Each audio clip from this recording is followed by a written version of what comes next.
Agora vamos falar de gorduras do bem e das do mal também, porque a gente tem que saber quais não são legais, né? A gente está recebendo hoje aqui no estúdio a Juliana Mauri, que é nutricionista. Bem-vinda. Muito obrigada. Tudo bom, meu amor? Tudo bem. Também, bem-vinda, viu? Obrigada. Agora tá aí um assunto, né, que eu gostaria, antes de mais nada, saber se existe um consenso entre nutricionistas e médicos, pesquisadores, de quais gorduras que realmente fazem bem pra gente.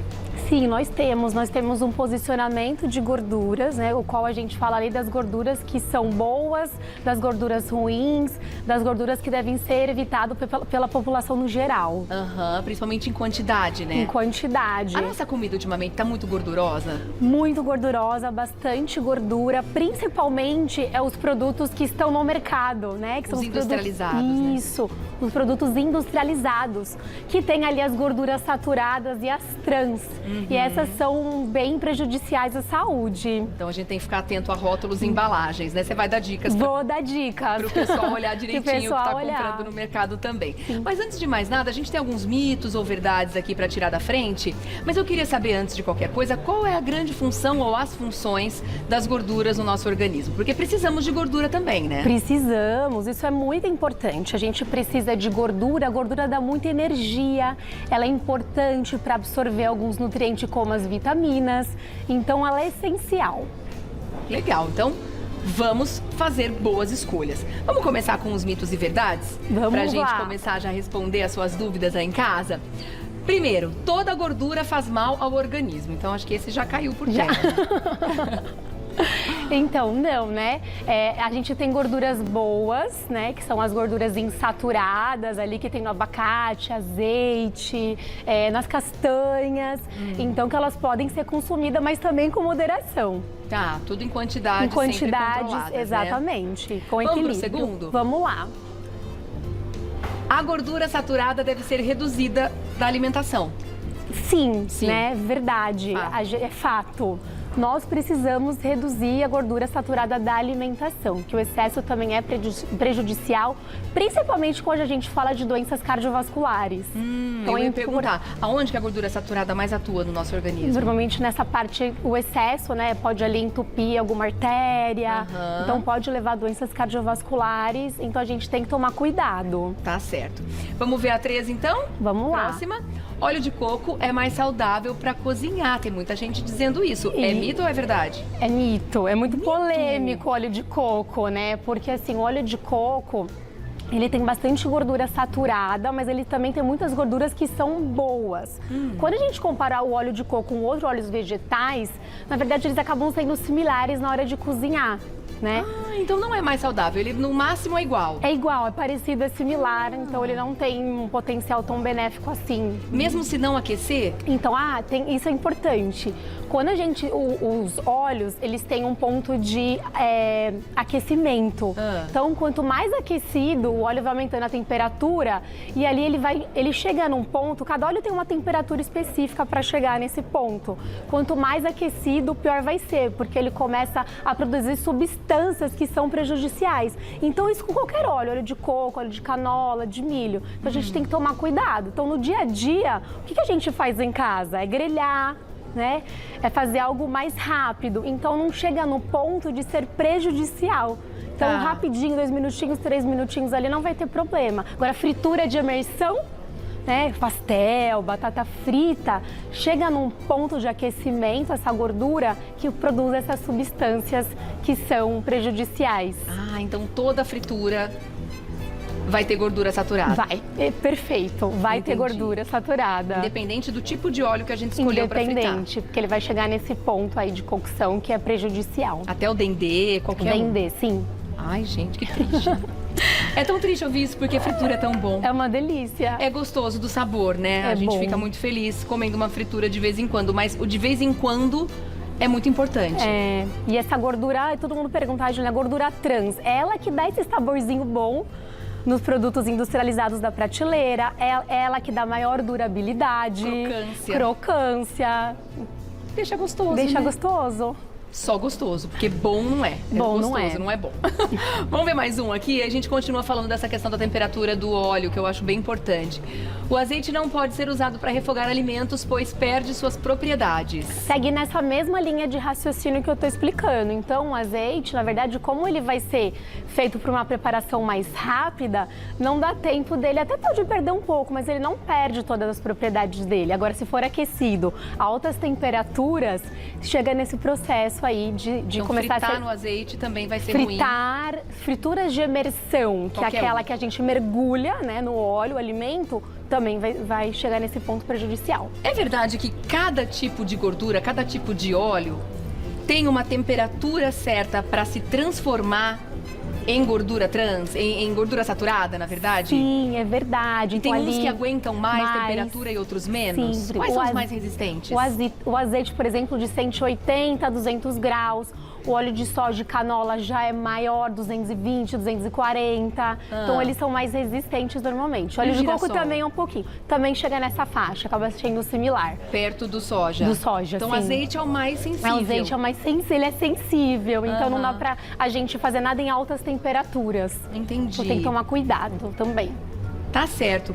Agora, existe uma quantidade de gordura que é recomendada por dia? E como é que a gente faz para ter essa noção, para calcular quanta gordura a gente está comendo? É parecido com a quantidade de sal, muito difícil a gente saber quanto a gente está ingerindo, né? É difícil aqui falar para o pessoal de casa, mas a gente sim tem uma recomendação específica, né? Que é uma porcentagem baseada no que se come de calorias. Então isso vai depender de acordo com a idade, criança, né? Adolescente, adulto ou idoso. Mas o que a gente tem que tomar muito cuidado ali é restringir as saturadas, que é menos de 10% do que você consome de calorias no seu dia. Então ela precisa ser restrita, né? Tá. As saturadas e as trans também. E quando a gente não ingere gorduras, o que acontece com o nosso organismo? Então, como a gente não ingere gordura, a gente acaba ficando às vezes mais cansado, porque a gente precisa de gordura para produção de energia. Então, se você não consumir, você pode se sentir mais cansado. Então, sempre nas recomendações adequadas por faixa etária, né? E dando preferência para as gorduras boas e com equilíbrio. É verdade que na infância, naqueles estágios de crescimento em que as crianças crescem muito rapidamente, a gordura tem um papel essencial, inclusive para o desenvolvimento cerebral? Sim, é importante. Para vários hormônios também a gordura é uma outra função importantíssima. Ela ajuda no desenvolvimento deles. E assim, essa criançada nessa faixa etária tem energia de sobra, eles gastam muito. Então, é importante eles também estarem consumindo para ajudar nessa questão, né? Mas é super importante também que os pais atentem para o tipo de gordura que a criança está ingerindo, né? Sim, porque tem essas aqui, ó, que são gorduras. Vamos já falar dessa turma do mal que tá aqui nesse cantinho. Aqui é o cardápio da gordura trans, né, Ju? Olha só, esses biscoitinhos recheados, até tem alguns cookies que são considerados integrais. A pipoca de micro-ondas. Pois é. Tem que tomar muito cuidado. E a gente vai falar um pouco de rótulo, mas está escrito no alimento hoje em dia quando tem gordura trans. Vai estar escrito rico em gorduras trans, o adicionado de gordura trans. Então, hoje em dia é bacana que tem no rótulo isso escrito. Vamos falar já, porque eu acho importante a gente já comentar sobre isso, até porque essa é uma regra nova, né? Sim. Deu até uma enfeitada, só que não na embalagem, porque a gente já olha e pra mim, pelo menos, funciona como um sinal de alerta. Sim. E eu achei uma boa nova regra, né? Apesar de que a indústria alimentícia é tão esperta que tem alguns alimentos que eles já colocam essa tagzinha do alto teor de açúcar, alto teor de gordura, no lugar onde você rasga. Exatamente. Pra pessoa né? ficou muito bom. Que é pra você rasgar e já jogar fora e já nem se preocupar com isso. Sim, então eu acho que assim, ficou show, porque tá ali escrito, então a pessoa tem que gerar uma consciência, porque vai rasgar o pacotinho e vai estar lá escrito. Então ela vai falar, devo ou não devo, né? Então tem que tomar cuidado. Então os biscoitos, acho que essa faixa etária também, eles acabam tendo, às vezes, as escolhas, ficam na dúvida, tem mais vontade de comer doces e alimentos já prontos. Então vale a pena a orientação aí da gente tomar cuidado. Então, por exemplo, deixa eu ver se eu enxergo. Aqui no pacotinho da pipoca, a gente tem aqui gorduras totais, 6% do valor diário, né? Gorduras saturadas, 9% e gordura trans, Aqui tá falando que não tem gordura trans. Então... né, a gente fica assim, mas assim, esse 9% de gordura saturada, num pacotinho, que eu comentei com vocês agora, que no nosso dia a gente pode consumir até 10%. Então, se você consumir um pacotinho de pipoca, já deu.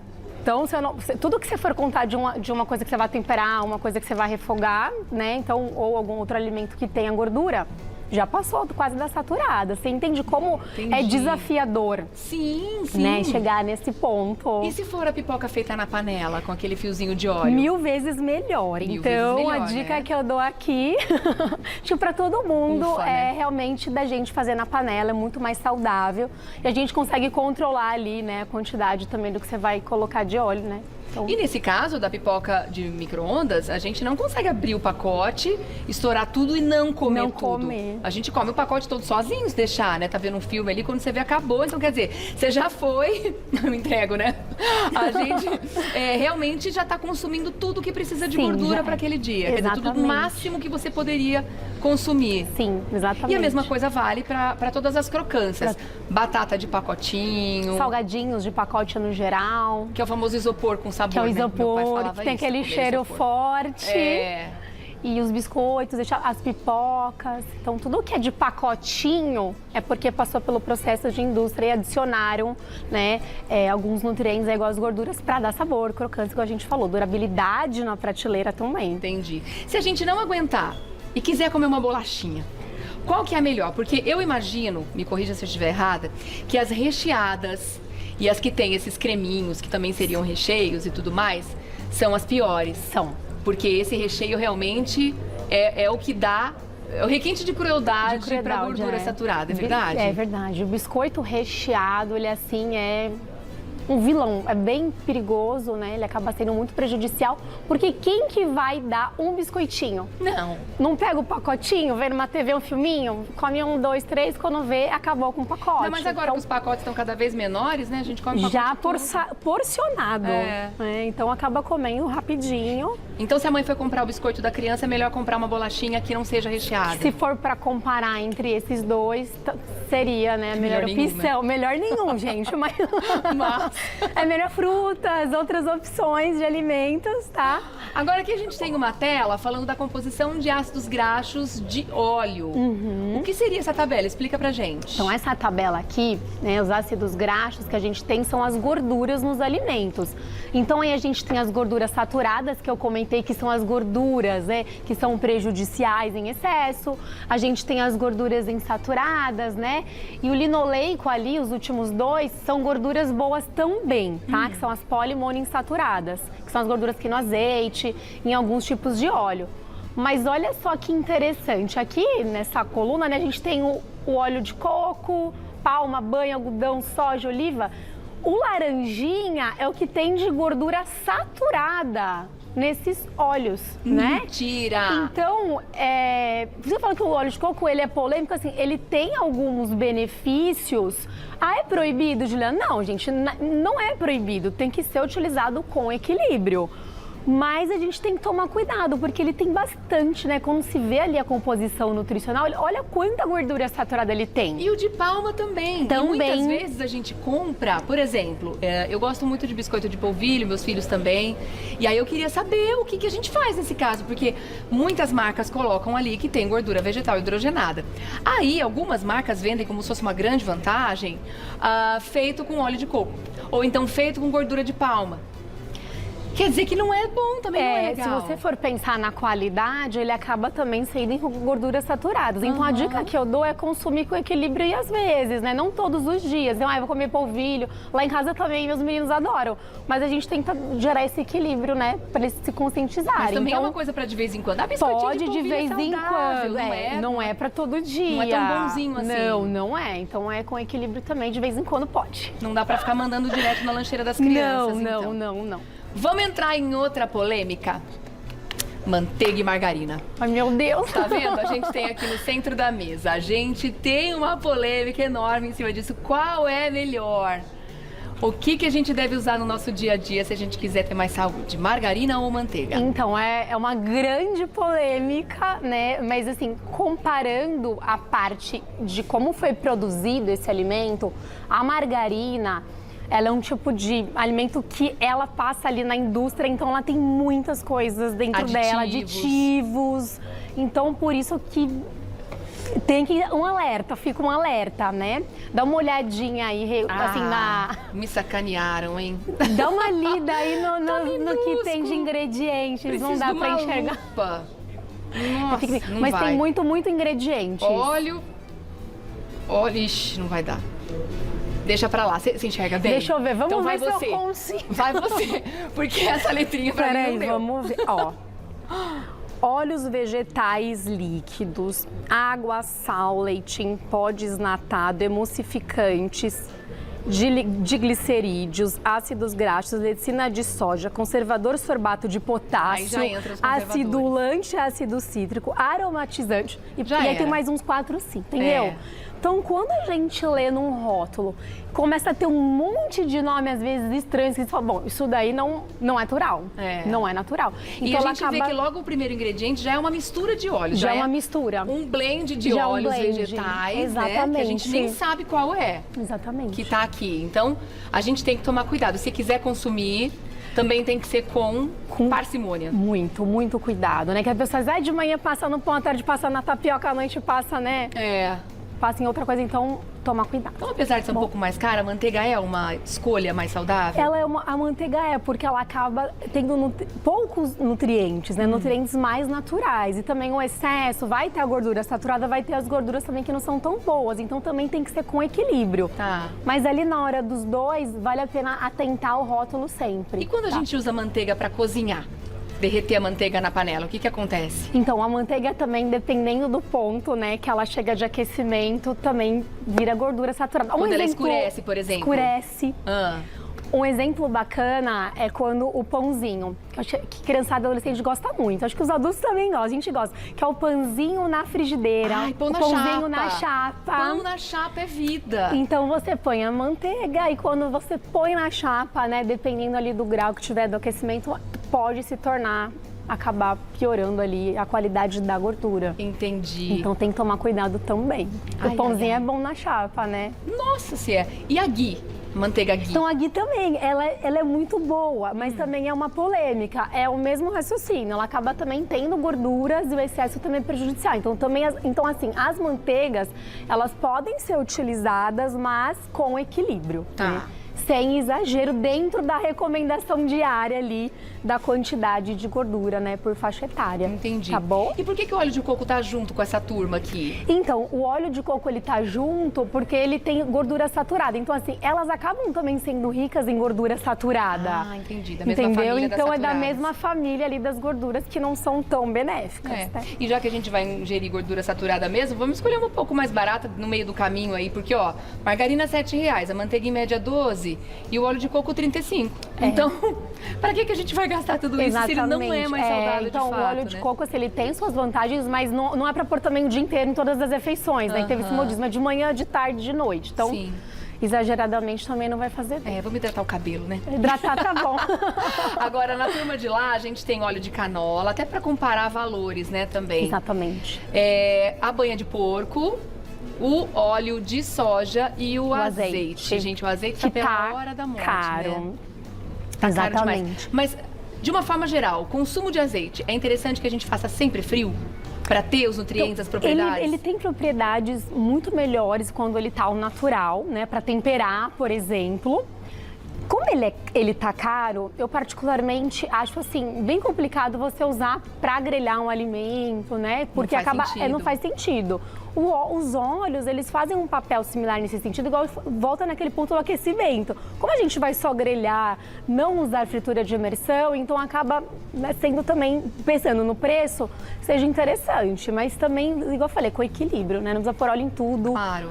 Em exagero na hora de você grelhar ali o alimento. Então, com cuidado, E não o que tem problema. Você me diz a comparação entre banha de porco e esses óleos vegetais quando a gente vai fazer um refogado, quando a gente vai utilizar na cozinha? Então tem muita gente que tem o costume de usar a banha de porco também, mas ela também tem bastante gordura saturada, né? Também vira ela gordura natural, saturada vira. quando esquenta. Então esquenta, então acaba tendo um raciocínio parecido, mas ela resiste a altas temperaturas também. Existe? Existe. Mais do que os óleos vegetais? Mais, um pouquinho mais.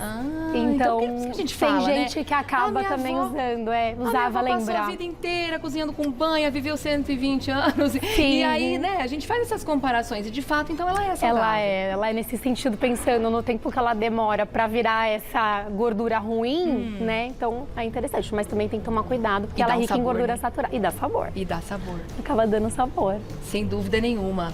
Olha aí que bacana, interessante que a gente tenha também uma noção da comparação dos preços, né? Com certeza. Que realmente a banha acaba ficando bem mais barato, né? Além de tudo, a gente economiza, Sim. além de ter mais saúde. Agora, a gente ouve falar da tal da canola. O que é a canola?